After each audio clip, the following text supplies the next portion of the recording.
Have you ever been walking towards something steadily and without question and realized the road had quietly shifted under you?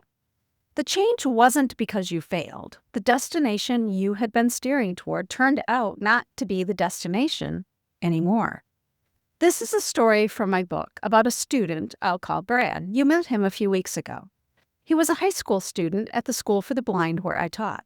He'd come to us because his local school district had been struggling to provide what he needed. With us, things had finally started working. He'd grown. He had peers, teachers, routines, a campus he knew. In his mind, that life had a clear ending. He was going to graduate from us.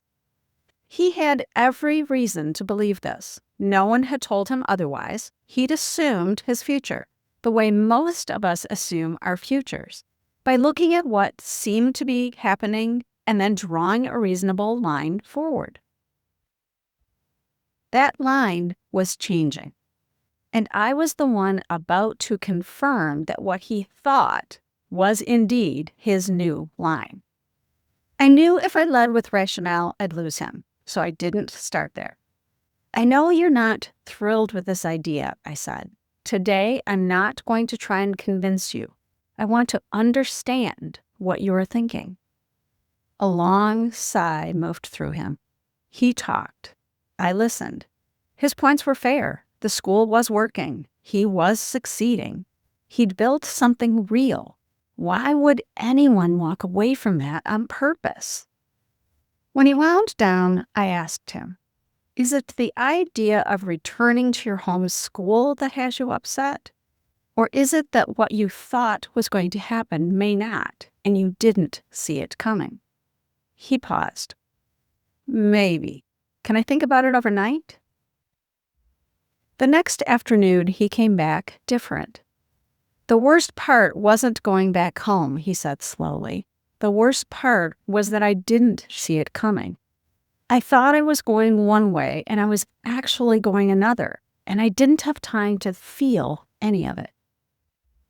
We talked about what comes next. He nodded. Okay, I'm willing to give this a try. Not excitement, just a quiet willingness to try. Here's what I've come to understand from that conversation. Comfortable success is one of the quietest forces in a person's life. It doesn't push you anywhere. It just makes leaving feel ungrateful. Sometimes what you built was the rehearsal. The skills developed in the safer environment were developed for what comes next. They were never the destination. They were the preparation.